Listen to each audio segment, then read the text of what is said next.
really active on Facebook too. Live show. Going hot.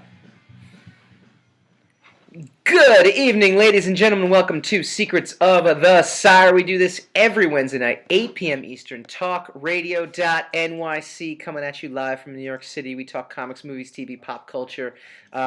Tonight, we are going to be talking about the one, the only Stan the Man Lee. We honestly, as true fans and as true,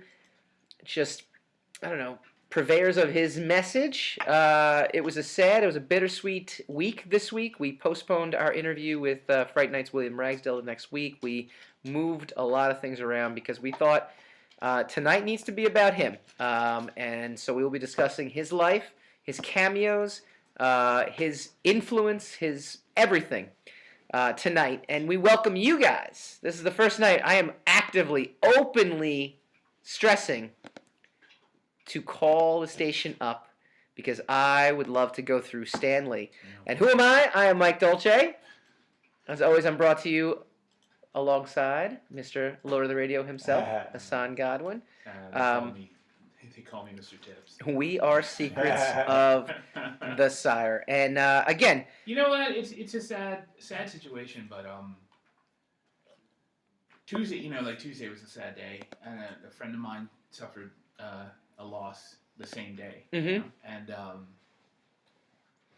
you find out about it. I got the text from you. Yeah, yeah. For me, I was like, oh man. And it's Stan Lee was 95 years old, so it's not like one of those like out of nowhere like thunderbolts that hit you, but as the day went on, you realize how tremendous like that was. And I agree with you 100%. But hang on, I agree with you 100% because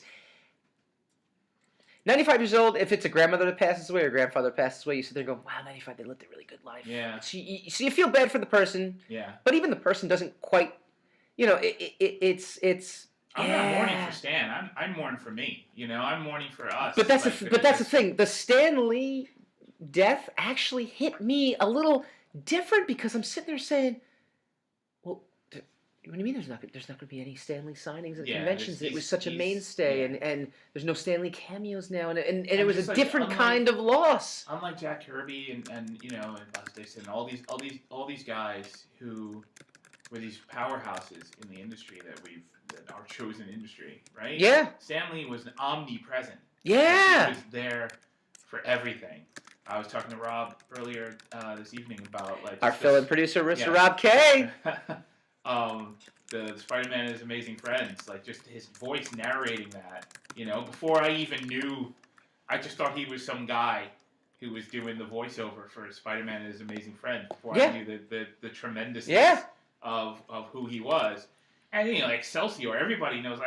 People were Excelsioring all over the place on Tuesday. I know. My newsfeed, I didn't realize how many comic industry compatriots I had until that day came up, and that was other entry. But and it's funny you mention that. Look, we usually have a very rigid format when it comes to this. We have an hour show, we have commercial breaks, we have all this other stuff, right? Yeah. So I like to be rigid. Today there's no rigidity to it. We will have spinning the racks. We will have. I did come up with a couple of things that we can do. Oh no, I got a good one actually. I got a good one. It's Stanley related. It's a really good one. But tonight I implore people, call 877-480-4120. I want to hear your stories. This is a celebration of his life. One. And that's the thing that got me so amazed though. Did you see Mark Millar's tweet? No, I did not. There were so many of them. Mark Millar tweeted that Stan Lee gave him the greatest piece of advice, and he talked about how Mark Millar had just kind of really broken in at Marvel and was big at DC at that point, and it was really, really, and to him, he's like, well, I made it and I'm here, and he's like, but I have all these other stories, should I even? And Stan told him, according to his tweet, pop culture gets stagnant after a while, and you need to keep creating new things. So if you're just working on stuff that's already established, it's going to get old with the audience. Really quickly. So you need to be doing new things. And he says, the next day I wrote Wanted.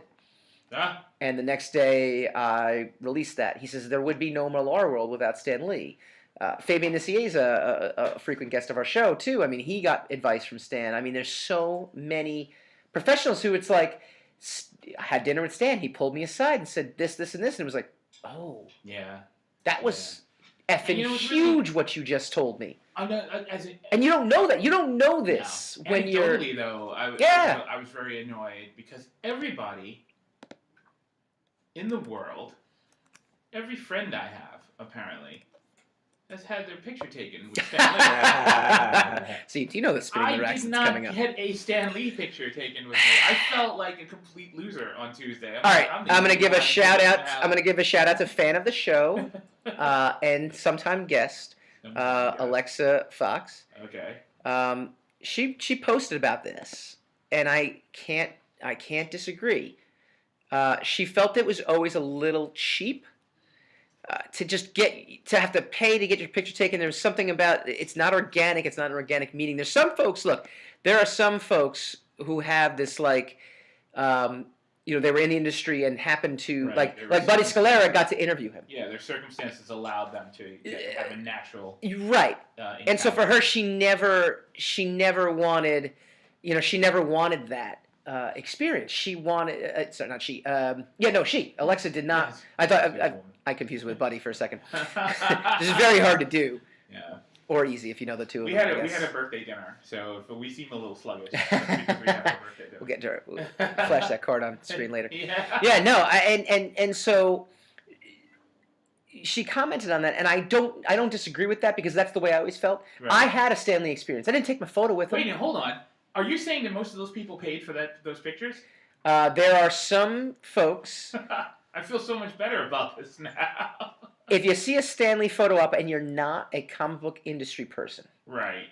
I'm going to say 9 times out of 10 you paid for that experience. And there's nothing wrong with that. Nothing wrong. Nothing wrong with that. We're not Nothing detracting from that. But I felt like kind of a lesser industry aficionado because I didn't have my standard photo with Stanley. A lot of people got Stanley. No, and look, I can't exaggerate this. I cannot overstate this. A lot of people have pictures. There was all over the news feeds. I'm like, oh my god, he's got one. She's got one. She's a janitor. Right. Meet Stanley. So that kind of I had Stanley envy like a lot of Tuesday. I couldn't, to your point earlier. I wrote at thank you Stan, on my because I don't have it's like kind of not to mix our titans, but it's kind of like when Harlan Ellison died. It's like how do I even the thing with Harlan Ellison though too, and I think someone said Ray Bradbury passed away also. There's lots of icons, right? Yeah, or monsters. I would call them like monsters. Like these people like are just. Stanley is the architect, though, of such a, and now thanks to the movies, and movies are a big part of this. So I mean, we can't detract from that. No, I'm not. What I'm He's the architect of so. No, I'm not disagreeing. I agree with you. How do you comprehend this? I'm saying his passing though was even greater than that. I feel like because we have such an intimate experience in the industry. There's a quote. Do you know? There's a quote from which encompasses exactly how I felt when you sent me the text. Right? There's a quote from I Claudius. I'm gonna cred here. When the Emperor Augustus died. His successor when he died, his successor said the earth will shake. Yeah. Because that's how tremendous. It's like wow. Yeah. We don't even realize how that. Yeah. Is I mean just like the scene from Infinity War where he's driving the bus. It's like sure. Well, you guys never seen a spaceship before. Sure. And he just fit. Every nook and cranny of that universe. Yeah. He was everywhere. And every time it got a laugh. And we will do this a little later in the show. We're gonna rank his best cameo appearances because that's something that people from all the way back. If people can name the first one, I bet you can. I actually can because I did my research today. But then we had our birthday dinner, so I forgot it. But yes, because it wasn't just eating, ladies and gentlemen. But we imbibed. What I was going to say though is the fact that his Cameos even just gave people joy. You know, I mean, like he gave so many people joy. Now look, there's a darker side to Stan Lee. There's a darker side to his story. The battles over credits when it comes to like Steve Ditko and Jack Kirby especially. Right. There's the later stuff that happened later on in his life too. It's not about that tonight. Yeah. It's not a perfect story, but they're never a perfect story. No, but you know what though? For the most part though, the thing that has really resonated with me is the fact that everyone I'm reading about though has, and again I'm talking about industry people for the most part, but even like non-industry people, and there's a difference, right? But the non-industry people have these moments of like, hey, I was a nerdy kid and you gave me comfort. You know, it's like the lead singer of Stained years ago wrote that whole song devoted to Lane Staley from Alice in Chains because he's like, you know, your music got me through times when I was feeling like you would write music for, and it got me through it. And there's so many people that have that Stan Lee moment where it's like, you know, your comics about disenfranchised youth and repressed youth and you know, discriminated against youth, and it's like you gave me something to look at. And it didn't matter what color of skin you were. It didn't matter what you were. He just Gene Roddenberry. He popularized the hero genre as an allegory for our real lives. You know? Yeah. He did, because I mean DC, all these other places weren't doing that. Right. They were doing gods. They were doing stories about gods and these other worldly creatures that we all were supposed to look up to. And there's nothing wrong with that either. There's room for that. But Stan Lee took it to a completely different approach. What if the rubbish? What if the people under the foot were also the heroes? And again, not to talk about the bad stuff, but it's in the conversation of the bad stuff. The whole challenge of, was it Jack Kirby? Because Jack Kirby did a lot of did all the artwork and did a bulk of the storytelling. Right. That being said, there's two things that Stan Lee always did great. Great dialogue is not something that you can simply just gloss over. No. There are things that I write, and people say like, this is, the dialogue was so good, it got me. It takes you places. Right. I'm not saying his dialogue was like the greatest dialogue you've ever written. I mean, it's still comic book dialogue when in the '60s, but you have to put it in the context of what had come before that. His dialogue at the time was groundbreaking. Right. I totally agree. His which is bad for the show. Yeah. His taking those mundane moments, the mundane problems, again, never been done before. Right. And there's a formula to what he did that the more childish aspect to all of us. The child within us. Like when I was creating comics at 11 years old, 12 years old, I was making comics based on what Stan Lee had kind of formulated. It was his formula that I was using. It was his formula that I created the Sire on. It was his formula that I created like 80 million other characters. It was just continual, you know, as creators, we tend to think too much these days, right? We really, I do anyway. I you know, because things have come before and things have been done before. So you're always trying to think like, I want to think outside the box. I want to be up to my idols, the Frank Millers and the Mark Millars. You know, people are thinking outside the box and doing all these great things. And as a creator, sometimes it's just simple. Just write people with problems, write interesting characters, and that's what Stan Lee did.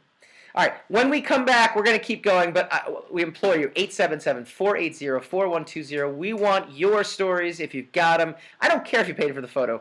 I'm sure it was still a memorable experience. I don't care if you met him at a bar somewhere. I never said there was anything wrong with me. No, we didn't. No, it's just funny you mentioned that because we have a good story about that too. But I want to hear from you guys. Chime in on the Facebook feed. Get us back. If not, we're going to keep going. We're going to go with some of his best creations. And the one fatal flaw that Rob Liefeld found with all this when we come back. Is that our line? That looks great. It's good. Hey Casey, how you doing? Hey Casey, all right, good. Okay, great. I'm going to put you into the system, and when they come back from break, they'll introduce you. Hold on. Good. So it's so great because you have a picture of the old Spider-Man cartoon. Yeah. And his cameo, and then you have all the different Hulks in a line. Yeah. That's so great. Yeah, no, there's a lot of good stuff. You know what I'm sick of? I'm absolutely sick of. I'm sick of like everything Alex Ross being fantastic. Like Who's every Alex time Ross? Alex Ross is a famous comic book painter. Yeah, he does like watercolors and mixed media, and everything he does is just like. So when wow, people like Alex Ross, when they first it's came like, in, it's like a Drew Struzan. when painting. they first came into the scene, I mean, at least my reaction was, this is amazing, but all he's doing is doing realistic painting. Like, anybody could do that, but no one did. He was the first one to say, like, I'm going to do this in the comic book medium. And Same thing with Stan It Lee. seems like he's the only one who can do it because Yes. no one else has been doing I know. it. I know. Who else is? No He one does else these is like really oil trying to do painting these covers. things. His I'll artwork was show the you, like, beginning a of like bunch of Spider-Man them. 2, like when they did the montage of what happened in Spider-Man 1. Oh, Those yeah, are all yeah. his art. Oh. That's all his artwork. That's cool. Yeah, which he he bought a couple of houses off Sure. of that. But he's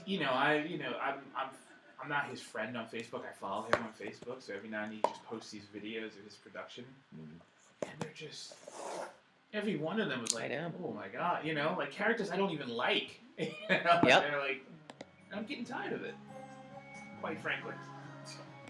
You need someone to do something about that. We're going to keep it super just for us. We are very superficial people. Yeah. In general, well, we're going to stick to. Well, I'm a very superficial person. Yeah, I'm alright. I'm a book by the cover. I'm a book by the cover guy. Secrets of the Sire.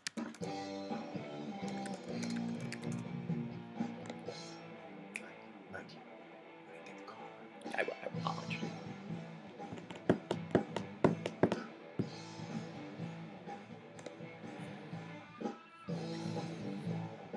Going on.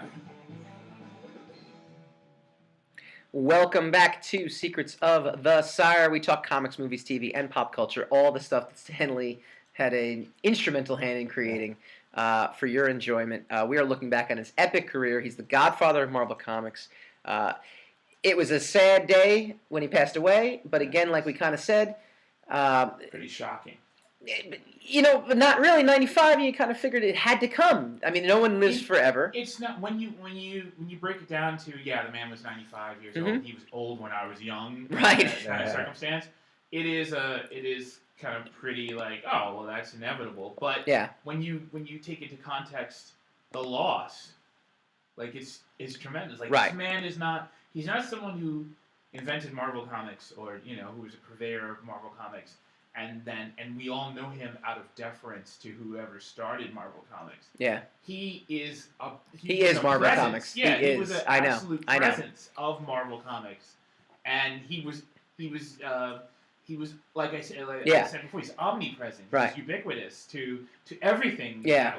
that was Marvel. So it is like the face of Marvel. Yeah. Has left. We're never going to see that again. I'm going to go into a little bit of his bio in a little bit. I want to definitely give fans out there who might not know where he came from and how he got to where he is. I'm going to do a little bit of that. But the whole purpose of tonight is really a celebration. And that's why we said we open the phone lines up, 877-480-4120. We want your stories. And we got Casey, which I'm assuming from Bad Coyote Funky. One and only. All right. Give us your story, my man. I want to hear your Stan Lee experience. This is a celebration for him and his life. It truly is because of so much he's given us. I want to give back to the people out there. So tell us what you got. Well, I've only got the one, but, I'm grateful to have it. Let me take you back to the far-flung year of 2016.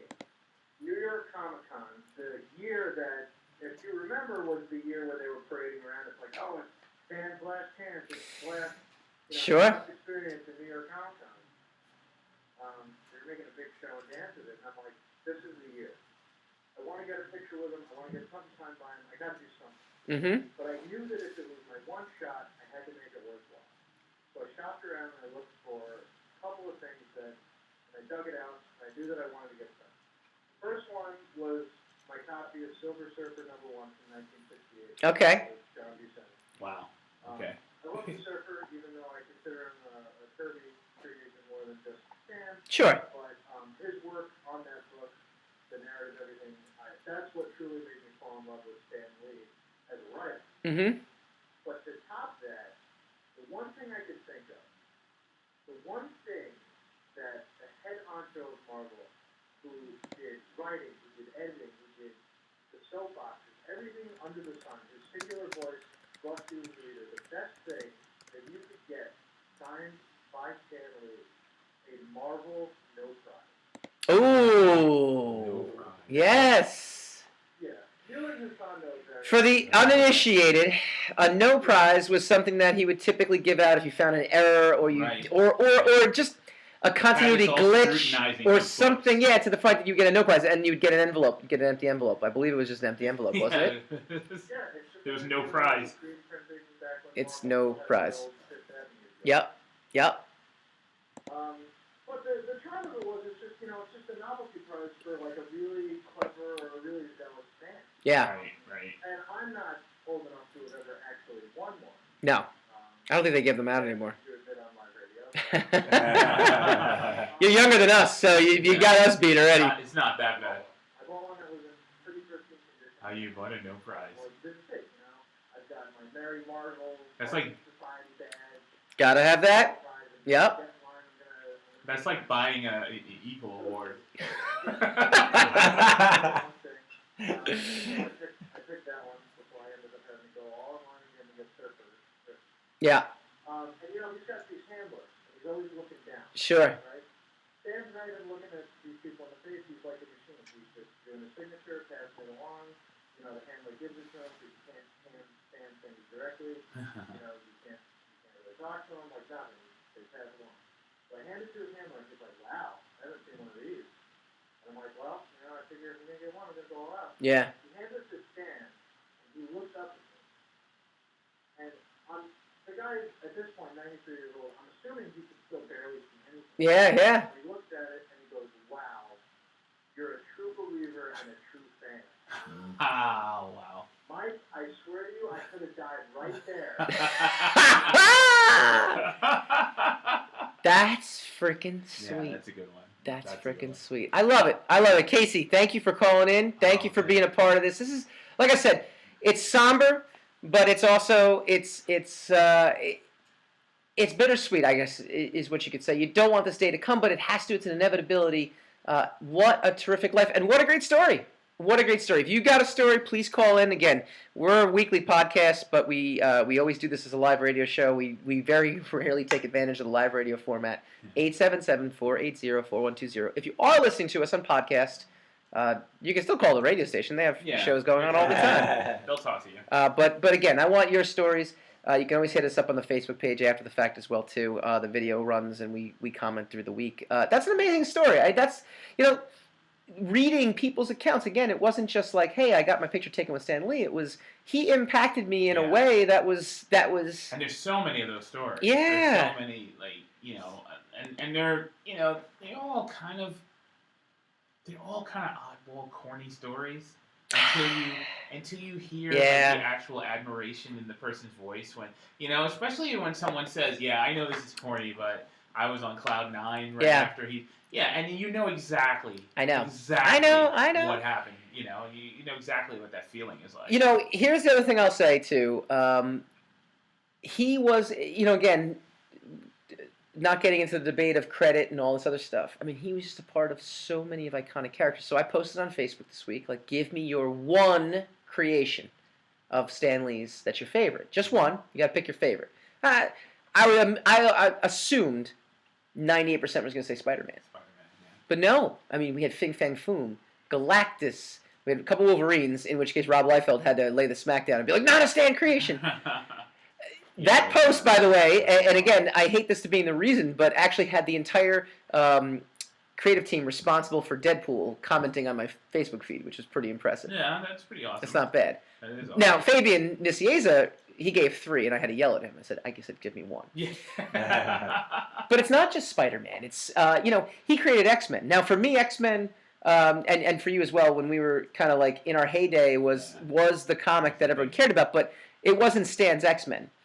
That being said, someone also put Magneto, the first villain whose motivations you could truly understand. Right. And I mean, it's little nuances like that. Cyclops as a character. Jean Grey was mentioned as a character. I mean, what he did for me as far as I've actually, I will full disclosure, I've never met Stan Lee. I never got a chance to. I'll tell you my story in a second. But what he did for me, and I didn't notice it until until it was like glaringly obvious. Like I didn't notice it until I noticed it. Every one of the heroes from Marvel, from our day, Mhm. from the X-Men, whatever. They all were terribly flawed. Yeah. And I don't mean that they had a character flaw that, one of them was an alcoholic and the other one was was into stucco or something. But whatever their powers allowed them to do, there was a serious drawback to Sure. it. So it was kind of baked into the cake that there's always going to be some kind of handicap. Like, these powers make you exceptional, but in order for this gag to work, this dejected and outmoded or outcast cast of society, Mhm. in order for us to buy it, we do have to understand that there are disadvantages. So some guy like Scott Summers comes along, and he could blow people away with his eyes. Yeah. And you're like, well, why are these people oppressed? But he can't look at anybody directly. He can't look at anything except for through these ruby quartz glasses, or Yeah. he'll end up killing people that he loves. That he'll end up murdering people by accident. Everybody, Beast. Eventually, Beast handicap became the way he looked.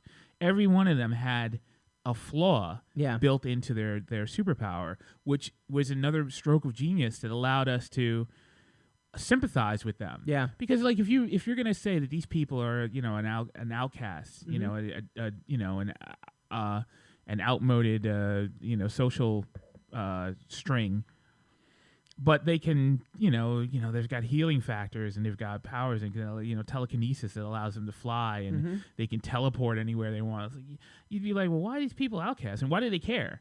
But because these flaws were baked into their powers and they were also part of their personalities, you easily identified them as outcasts. You easily identified them as people with handicaps. These powers weren't all of a sudden they weren't these things that made them exceptional. They were the things that made them that kept them from being part of society. Yeah.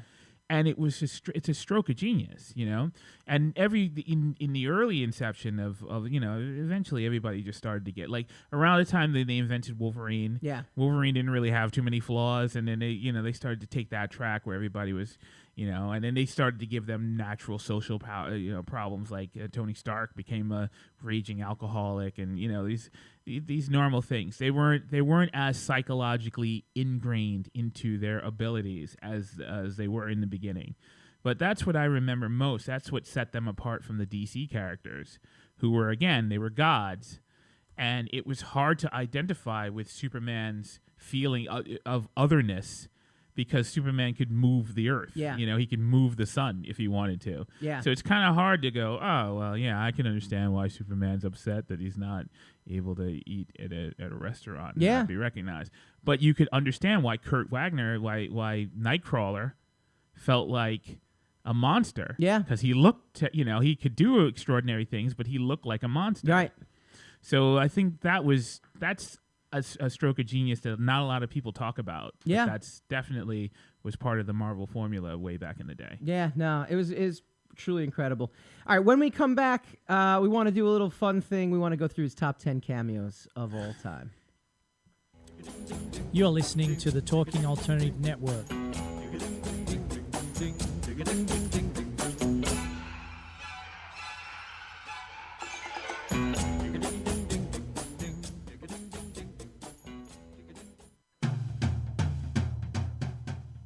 Do you like comic books and movies? How about TV and pop culture? Then you've come to the right place. Hi, I'm Michael Dolce, host of Secrets of the Sire. Joined every week by my co-host Hassan, Lord of the Radio Godwin. Together, we have over 15 years' experience creating graphic novels, screenplays, and more. Join us as we bring you the inside scoop on the pop culture universe you love to talk about. Wednesday nights, 8 p.m. Eastern, talkradio.nyc.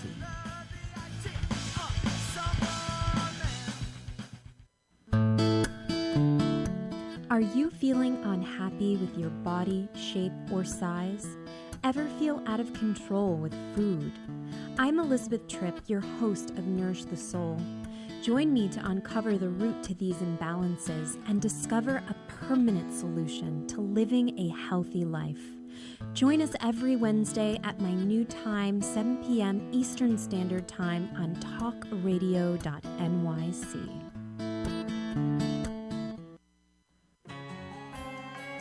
Talking Alternative Radio, 24 hours a day.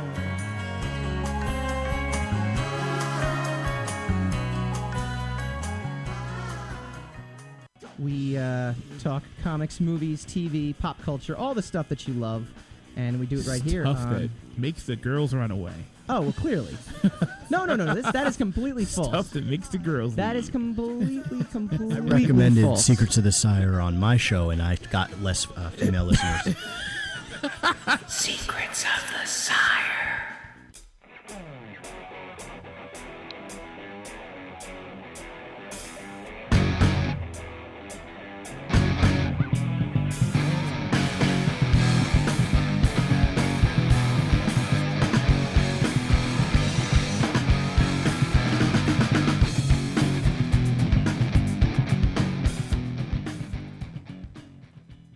Welcome back to Secrets of the Sire. We talk comics, movies, TV, pop culture every Wednesday night, 8 p.m. Eastern, talkradio.nyc, and streaming live on facebook.com/Secrets of the Sire, twitter.com. We're on at Michael_Dolce, youtube.com/Secrets of the Sire.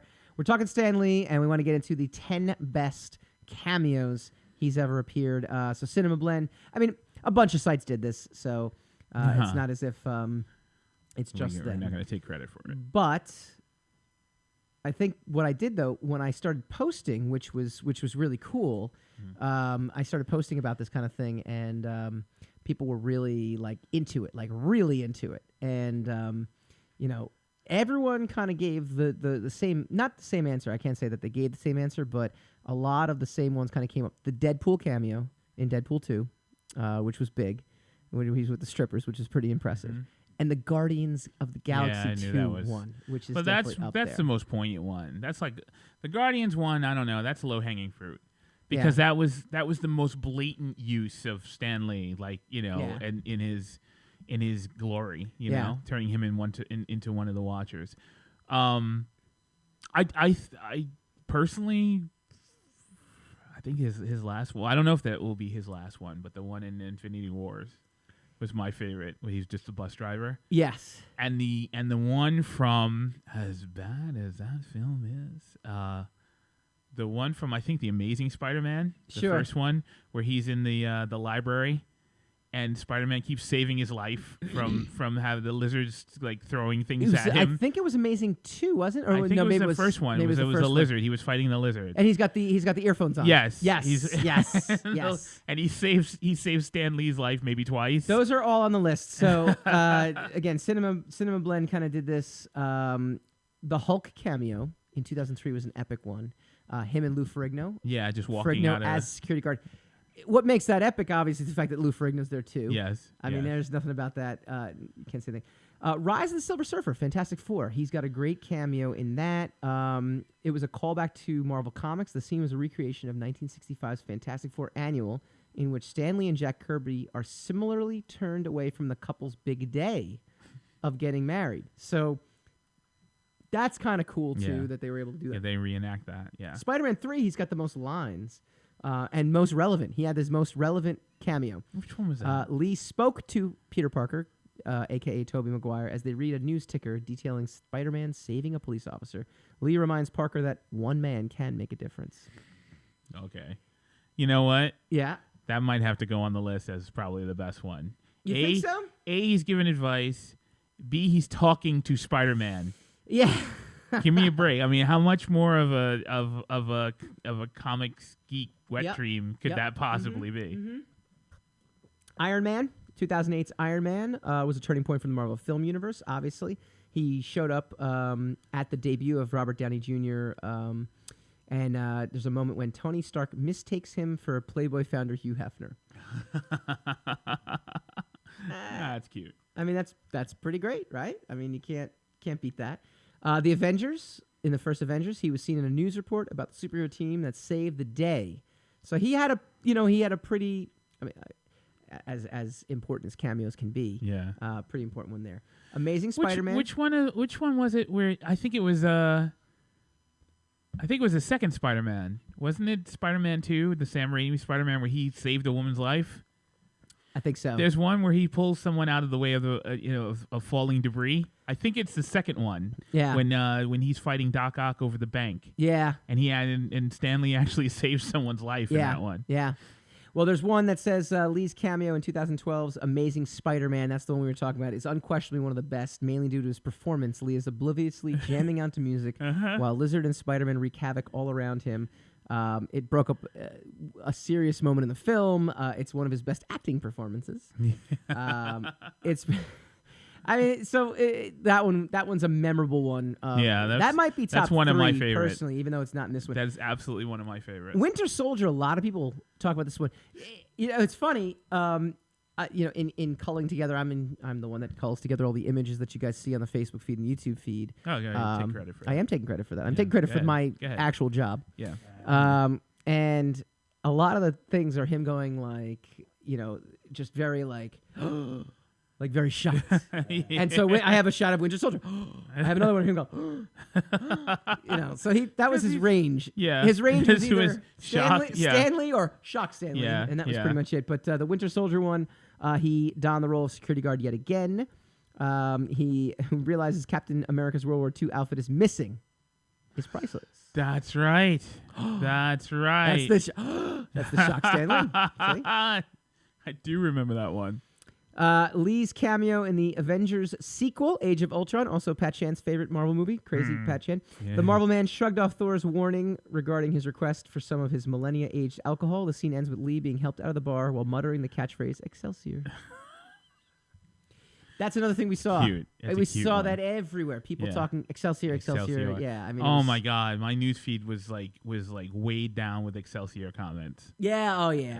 It was insane. It was absolutely insane. And before we continue, that's the part about this that is, and it's one of the reasons why we're going through the cameos. I mean, he had like a third renaissance in a way. I mean, so we talked about this a little earlier, getting into his biography a little bit. I mean, he was enlisted in World War II, and instead of being in fighting, he wrote training manuals, and he would do things in the, there's so many different divisions of the Army and the military. I mean, part of that is the, writing processes and writing training manuals, right. and there's mundane jobs, but that are just as important as anything else. Right. And he was a part of that.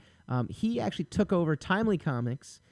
They were going out of business, and so he's like, I want to do my own thing, and that was Fantastic Four, and the guy's like, I don't care what you do, we're going out of business. We're going out of business. And Fantastic Four #1 was one of the highest selling books at the time, and then he basically got handed the editor-in-chief job shortly after. His run of Fantastic Four was like 114 issues, I believe, with Jack Kirby. I mean, it was one of the longest runs, broken by Eric Larson, Savage Dragon, on any single title, Eric. though. Oh, yeah. Eric Larson has a funny anecdote, too. These were the kind of the funny moments from all this stuff. He got to draw a script from Stan Lee, one of the final scripts that Stan Lee really ever did. Okay. And they misspelled Eric's name. Oh. It's Eric with a C, but it's supposed to be Eric with a K. Yeah. So it's kind of funny there, too. Kind of commemorative, but a goof. Yeah. A goof off. So, his biography is... Look, to us folks in the comic book industry, me fail English, that's impossible. To those of us in the comic book industry, yes, well done. He would be legendary. Good save. It would be a passing. It's a national tragedy though because of the movies. I don't think there's any doubt about that. Well, yes, it became I it's think it's world renowned because of the movies. I think you would sit there. He was very niche. And I'm not saying that's with good or us. bad. I'm not judging her. I'm just merely stating a fact. I think there's a fact that people discovered this world because of him. Right. Or once they discovered the world thanks to the movies, they get a little deeper and go, oh, it's Stan Lee created all these guys. Oh, Stan Lee. Stan Lee was always a household name. There's no question. I'm not disputing that. Right. I don't think the magnitude of the loss, though. I don't think the celebrities posting photos. I don't think there's these. There was one like where The Rock was posting a photo of having met him and being moved by what he told him early on in his career. I mean, there's like so many of these stories that you sit there and go, you know what? This doesn't happen without the movies. That's what these cameos are actually more important than you think. I don't necessarily, again. Maybe not. Maybe not.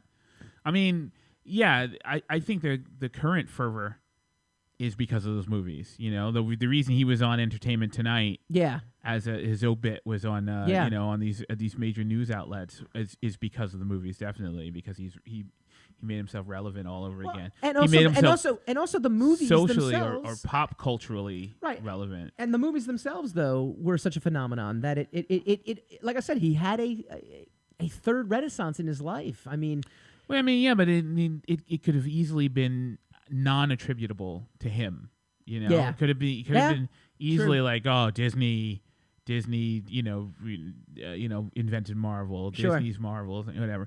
So I mean, the genius stroke of including him in every one of these, him legitimizing, him christening every one of these movies. I don't know whose idea it was. I know his first appearance was in X-Men. With which was Bryan Singer. So whoever idea it was behind that was the catalyst for all of this. And there might have been, might have been savvy business wheeling and dealing. Well, that's one of the things. That's the one of the things they talk about him. Stanley was a master marketer. But quite frankly, I mean, marketing is so huge, though. So it makes sense. Go ahead. Sorry. It's just. I don't remember what I was going to say. No, I didn't mean to cut you off, but you talk about how it might have been Stanley's own ability to market stuff, and maybe, it's true. it might possibly have been like his own idea. Whoever's idea it was a stroke of genius. And whoever's idea it was to keep it going, to make it a running gag. You know, it's right up there with the after credit. You know, absolutely. You're looking in every movie. Or no, you know what? And it doesn't even matter if it's a Marvel Studios I'm not movie. even looking for him. Right. Every time he pops up, it's like, oh, there he is. Yeah. You know, okay, now it's an official movie. It's an official Marvel movie. And like, it's funny, he bridges all the different branches that use the Marvel logo. Sony movies, Fox movies, and that's what I was going to say. It doesn't matter if it's a Marvel Studios movie or a Fox movie. It doesn't matter. He was there, and it was awesome. Just getting down our countdown before we go to commercial break. Guardians of the Galaxy Volume 2 was number 2. The significance behind this one is that he was, I guess, seen on the Planet Full of Watchers, I guess, kind of thing. So for years, folks had speculated Stanley's character was connected throughout every film. And while that theory has been teased, it was never explicitly concerned until Guardians of the Galaxy Volume 2 had some fun referencing it. As Kevin Feige put it when he spoke to Cinema Blend, this cameo does a great job of embodying the ethereal creative being Lee was for Marvel Comics, and an acknowledgement that he is the one who sits above. It's not bad. The number 1 cameo, according to Cinema Blend, and feel free to disagree or agree, or just revel in the cameos, because, I mean, come on. I mean, it's not like we're ranking the Mount Rushmore of all-time movie greatness. We're just, it's fun. Ant-Man and Wasp. Stanley's joke about the 60s taking a toll on him is a high point in Ant-Man and Wasp, which is really saying something given the film's laughs. It wasn't the only great joke he had either, as deleted scenes show Lee delivering several other gut-busting lines that could have easily made the final cut as well. The line chosen is especially ironic, considering Lee is a strong opponent of drugs during the era. There you go. That's their number 1. That was their number 1. No. I gotta go ASM. Number 1. Amazing Spider-Man, the first one. Can you act like I'm on the Earth? Come on! ASM. HIMPONTAS. All right. When we come back, we go spinning the racks. You're listening to the Talking Alternative Network.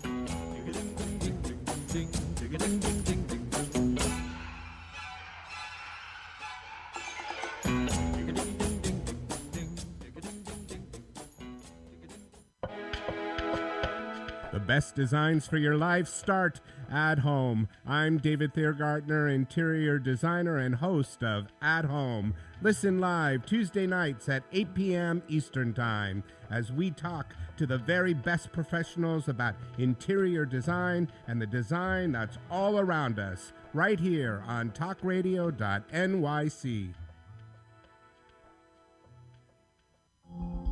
Are you a conscious co-creator? Are you on a quest to raise your vibration and your consciousness? I'm Sam Leibowitz, your conscious consultant, and on my show, The Conscious Consultant Hour, Awakening Humanity, we will touch upon all these topics and more. Listen live at our new time on Thursdays at 12 noon Eastern Time. That's the Conscious Consultant Hour Awakening Humanity, Thursdays, 12 noon on talkradio.nyc.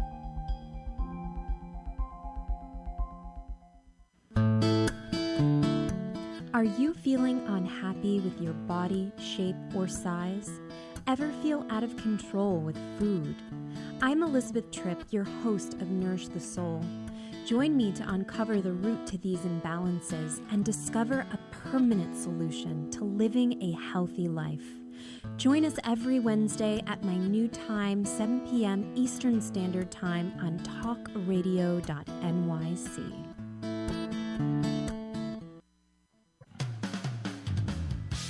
TalkingAlternative.com.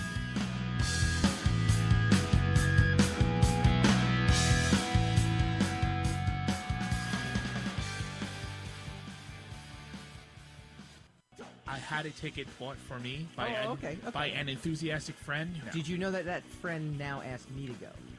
So does that mean I don't have a ticket anymore? This is correct. I actually passed it on to Sam. So now Sam is Sam's going with your friend. With my friend. To the show. Well, now I have a lot to say about this. And none of it's good. Secrets of the Sire.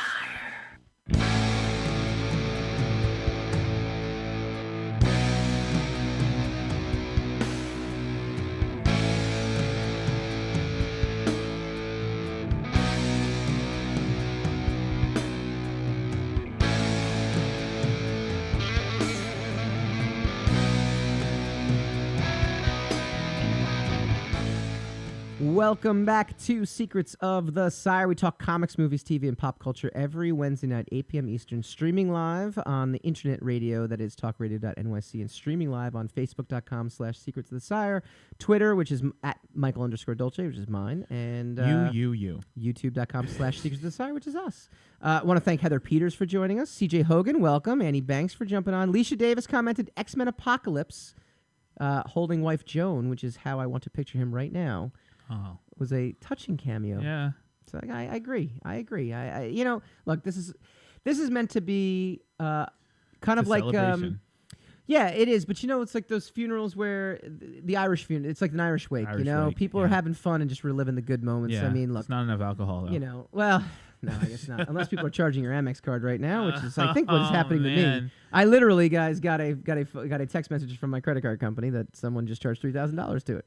You're lucky they said, "Hey, is this charge legit?" I know, right? As opposed to, "Hey, thank you for spending $3,000 with Amex." There's nothing legit about it. It's the fact that my credit card company knows I am poor and is like, "There's no way you're charging $3,000." You would rather, to your even credit if you card were right filthy now. rich, you would want your credit card company to think you were poor. Yeah. So let's call it. We'll give a hand It's to better than your credit card company thinking you're rich, because then it won't give you any sanctions or any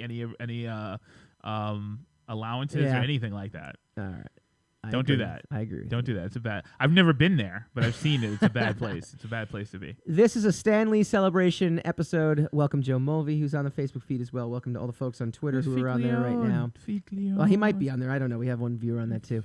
But we do this every week. We go spinning the racks. Spin the rack. Spin that rack. And I've got a Stan Lee appropriate one. Apparently, Armie Hammer. Not Arnie. I keep saying Arnie. It's Armie. Armie Hammer. Which is a terrible name. That's Arm and Hammer. That's I always think of baking soda whenever I hear about that guy. Yeah. Well, he trashes celebrities posting shots of themselves with Stan Lee. He went on Twitter and he said, "So touched by all the celebrities posting pictures of themselves with Stan Lee, no better way to commemorate an absolute legend than putting up a picture of yourself." And then he got ripped by Jeffrey Dean Morgan. He got ripped by a lot of people. I bet he did. But still, you know what? Kind of with him. You know, I'm kind of with him. This is a head versus heart. I understand. And listen, if I had one, it would be up there. I would totally. I would have succumbed to peer pressure. I've been like, everyone's posting. Oh, I got to post my picture of him. I almost posted my picture of me and Boba Fett just because I needed to post myself with a celebrity just to feel like I don't really have a picture of Boba Fett, so, which is also making me sad. Here's the thing. But on the surface, I actually agree with you also, except here's what makes them posting. No. Wait, before you say anything, because I know it has nothing to do with that. It's not about, in reality. Yeah. it's just an expression of affection. We live in reality? No. No. But it's just an expression of affection for a celebrity. That's all it is in reality. Nobody that I know who posted anything, I don't know about anybody else. Nobody on my newsfeed that posted a picture of themselves with Stan Lee was trying to exalt themselves in lieu of the tragic death. But here's actually But yeah. 1 second. The observation is still brilliant. You know, it's like, wait a minute. Why are you part of this? Why are you making yourself part of this? And that I've always thought that social media was so narcissistic, and it was just inherently narcissistic. There's no way you can engage on social media without Alpha intern Chris is like agreeing with you 100%. Yes. He's like, but he shaved his head, so I don't respect him he doesn't anymore, really so. exist. I don't even know who that is. Not like actually. Nazi type shaved his head. No one can see him. He's It's just well groomed shaved his head. He had a beautiful. It was haircut. impressive. It was yeah. substantial. Yeah, His head of hair, yeah, and then he was like, yeah. But he's agreeing with I'm you. done combing it. So here's the thing, though. My head agrees with what you're saying. My heart doesn't. And here's why I actually say my head then turns around and says, no. These are celebrities posting pictures with him. Do you know what I mean? Like there's a certain aspect to But that, that's what which I'm is saying actually about- no. But there's a certain aspect to that where I'm actually kind of like impressed. Like they're in awe of the fact that they're taking pictures with him. Do you know what I mean? It's true. It's true. Like how amazing is like that? I said, if you don't think about it deeper than it goes, deeper than the surface, there's absolutely nothing wrong with it. But I think that social media is so inherently narcissistic that there's no way you can engage in social media without feeding that shadow of narcissism inside of you. And so that just the fact that someone else came and like was a really tongue-in-cheek about, hey, way to put yourself in the middle of a tragedy, you know? Yeah. Like it's like taking a selfie with the Hindenburg exploding behind you. I know. And like look what I went through, you know? I know. So I mean, the selfie culture that we live in, it's disgusting. I know. You know? So it's not like that, but it is like that. know. You know? It's not meant to, but I can understand why he'd think that. That being said, the narcissistic culture, people are destroying him. Like he had to delete the tweet. He deleted the tweet. Now, he didn't just first because you don't hit send, as we say. That's the motto of the show, isn't it? I don't disagree with you. Don't hit send. So Hammer, best known for films like Call Me by Your Name and Social Network, provided the voice of hey, Strong what about Arm. Lone Ranger? He was the Lone Ranger. He provided the voice of Strong Arm in the 2014 TV movie Stan Lee's Mighty Seven. The actor He was the didn't let man up. from U.N.C.L.E. Now, at first, he didn't let up on Twitter when challenged. One guy wrote they worked with him, and Hammer wrote back, "Me too." Wow, that's actually got a double-edged connotation to it, doesn't it? One woman responded, maybe they're just remembering how it felt to meet him with those photos, but Hammer wasn't having it. If Stan impacted your life, i.e. all of our lives with his work, post his work that touched you the most, he wrote. Posting a selfie makes his death about you and how cool you felt taking a picture with him. That's not necessarily true. That's a condemnation.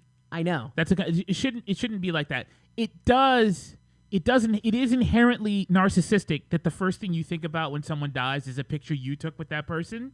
It is inherently narcissistic, but it is not it's not acutely toxic narcissism. Yeah, I agree. You I know? think also in this particular case, when it comes to social media, the caption is worth just as much as the photo here. Because, and I'll use The Rocks as an example, or Robert Downey Jr. Robert Downey Jr. posted, without you, I owe it all to you. Right. And he's true, because Robert Downey Jr. Doesn't get Sherlock Holmes without Iron Man. Right. He doesn't end up I get resurrecting his career But without... see, even in myself, I posted "Thank you, Stan." Yeah. Which means I'm still thinking about his contributions to me as he's gone. Yes, true. So that's still narcissism, even True. though. But I mean, the only virtue about what I did is that I'm making no bones about it. I'm thanking him for what he gave me. Yeah. Instead of pretending that I thought that he was an exalted, you know, which I do. But instead of like trying to make it sound like it was a symphony, but it's still narcissism. I actually really goofed my my tribute to him. My first tribute to him was, R.I.P. Stanley. Nothing else needs to be said. And I'm like, afterwards, I'm like, idiot. Just enough said. Yeah. Like, what an idiot I am. That's why. Well, and then I posted something else to make up for that because I'm just. I wrote at "Thank you, Stan" instead of hashtag "Thank you, Stan" because I forgot how to do a hashtag. And then everyone was like, and then what you're is- like, you're adding him. He's not here Yeah, and anymore. everyone was like, what is an at thing? You know, what is there a What's website? that gonna do now? And I'm like, if you don't know, you don't understand Can you it. add somebody in heaven right now? Can you add somebody? I in can. heaven? Yeah, I can. Yeah, I My think last so. name is Godwin, baby. I think you can. All right, deal I with think it. you Deal can. with it. Well, that's. You know, the other thing I tried to do when I posted this week also was to. The one thing I was so amazed at was just how many people, and we said it before, and this has been a tribute to him, and I'm actually kind of glad we did it because it was sad to hear it, but just how many. So I was listening to when I was prepping for the show. I was listening to a song from Not a Surf called "Imaginary Friends." It was just one of those ironic things, Right. And it's like, how many imaginary friends did he create for people? And it's an amazing It's concept. It's an nonstop. amazing concept. It's nonstop. So, Stan, wherever you are, which I'm sure you are where you're supposed to be with your wife, we thank you, and we thank Jack Kirby, we thank Steve Ditko, we thank Everybody. a lot of folks for giving us. I mean, I used to have this Everybody argument. who picked up a pencil and drew a comic book page before me. Yeah. Everybody. Thank you. I mean, that's the thing. It's the impact that you have, especially when what you're doing has no discernible purpose except to entertain, but then to impact people's lives like that is pretty amazing. All right, next week we are back. It's Thanksgiving time. We're going to tell you what we're thankful for in 2018 and what we're looking ahead to in 2019. I swear to God, we'll actually talk about it this time. We also got Fright Night's Williams Ragsdale on to talk about his new film. I'm pretty excited about all this stuff. So thank you, good. folks, for joining us. Join us here every week, Wednesday night, 8 p.m. Eastern. Bye-bye. You're listening to the Talking Alternative Network.